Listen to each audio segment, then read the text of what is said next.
مرضی کا مالک ہے, مشیت اس کے کنٹرول میں ہے. بھائی سنو, خدا کی قسم, یہ جو نوجوان ہے نا, انہیں میسج دے رہا ہوں کہ دنیا گزشتہ نہیں ہے, گزر جانے والی شے ہے. اس چھوٹی سی زندگی میں اپنے اللہ سے رابطہ ضرور رکھو اور اپنے قرآن سے رابطہ ضرور رکھو. یہ جو چھوٹے چھوٹے ہوتے ہیں نا اقتدار والے, ذرا سی طاقت آ گئی, بگڑ گئے, ہٹ گئے, اکڑ آ گئی. بھائی یہی تو آیت کا میسج تھا کہ ہم نے اس کو جمے ہوئے خون سے بنایا ہے, یہ ہم سے اکڑتا ہے. اچھا اب اکڑ کی مثال دیکھ لو, وہ حزب اقتدار والے, وہ حزب اختلاف والے, دونوں اکڑے ہوئے ہیں. کیا کہنا یہ سگانے دنیا جن کی کوئی حیثیت ہی نہیں ہے, دو کوڑی کے لوگ, ذرا سی طاقت مل گئی, اکڑ کے بیٹھ گئے, ہے نا. تو جس کے پاس دولت زیادہ ہو وہ زیادہ اکڑتا ہے, جس کے پاس اقتدار زیادہ ہو وہ زیادہ اکڑتا ہے. جتنا کم دولت مند ہوگا اتنی جلد راضی ہوگا. واہ, تم تجربہ کر کے معاشرے میں دیکھ لو, اگر غریب ناراض بھی ہو گیا بڑی آسانی سے من جائے گا, لیکن دولت مند نہیں مانے گا, ٹھیک ہے نا, اور صاحب اقتدار تو بالکل نہیں مانے گا. اب سناؤ تمہارے اللہ کے لیے ایک لفظ علی نے استعمال کیا, یا سریع الرضا, اے جلد راضی ہو جانے والے. سمجھ رہے ہو اللہ کو؟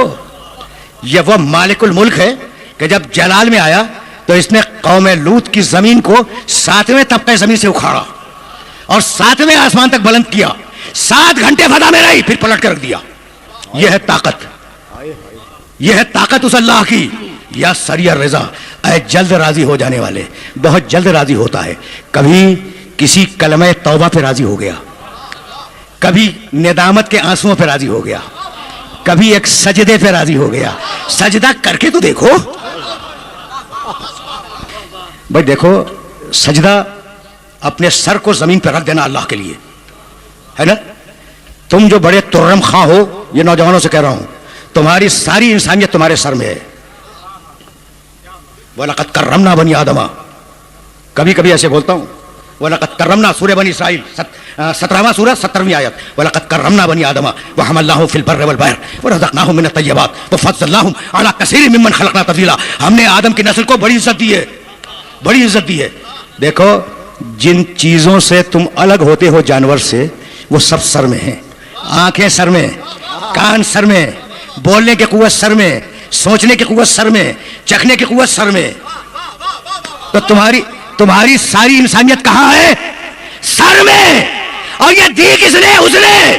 تو اب شرافت یہ ہے کہ اسے اس کی بارگاہ میں رکھ دو. کہ اب انسان کی شرافت یہ ہے کہ یہ سر جس میں ساری انسانیت ہے, بولتے ہو سر سے, دیکھتے ہو سر سے, سونگتے ہو سر سے, سنتے ہو سر سے, چکھتے ہو سر سے, غور و فکر کرتے ہو سر سے, ٹھیک ہے نا. تو سارا انسان سر ہی میں تو ہے نا.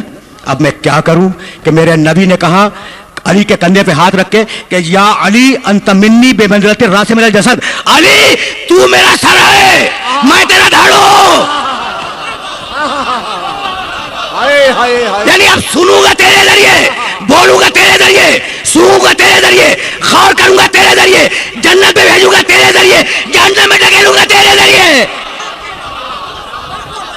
تو سجدہ سمجھ گئے نا, سجدہ سمجھ گئے. دیکھو یہ جو پیغمبر اکرم معراج میں گئے تھے, تو یہ کیا زمین والوں کا آسمان پر جانا کوئی بہت بڑا کمال ہے؟ یہ تم سے پوچھنا چاہ رہا ہوں. تو تمہارا خیال ہے کہ نبی میرا نبی تمہارا نبی آسمان پہ چلا گیا, بہت بڑا تیر مار دیا؟ میاں جبریل تو رہتے ہی آسمان پہ, ٹھیک ہے نا. تو یہ آسمان زمین کا قصہ یہ بڑائی چھوٹائی کا قصہ نہیں ہے. ہم نے تو آسمان والوں کو دیکھا کہ وہ زمین پہ آنے کی تمنا رکھتے ہیں.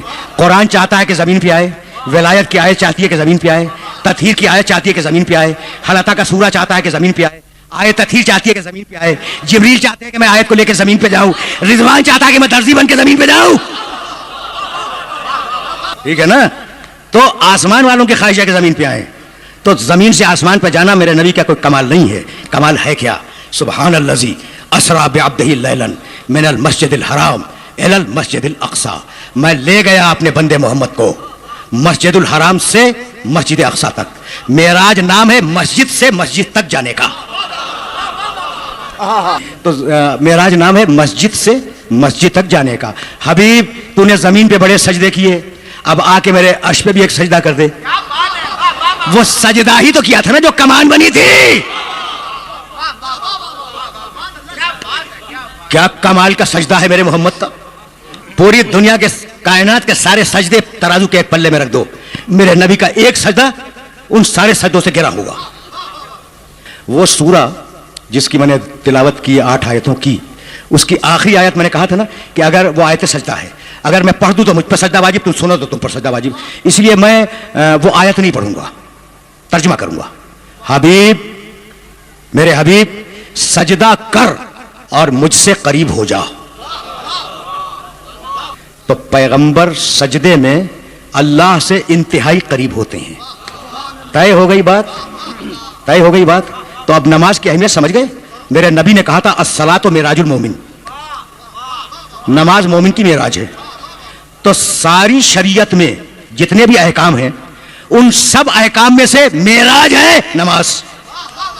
سارے شرائع میں سے, احکامات میں سے نماز معراج ہے, اور سجدہ نماز کی معراج ہے, اور صاحب معراج سجدے میں ہے, اور اس سجدے میں حسین پوچھ پہ آگے بیٹھ گیا.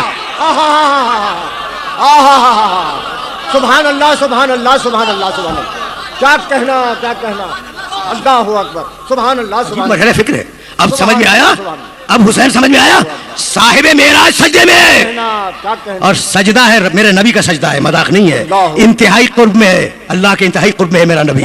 اور ایسے میں چھوٹا نواسا آ کر نبی کی پشت پہ بیٹھ گیا. یا رسول اللہ اتار دیجئے, آپ کا سجدہ طویل ہوتا جا رہا ہے.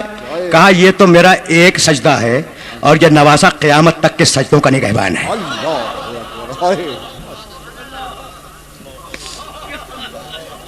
اب سمجھ میں آیا حسین.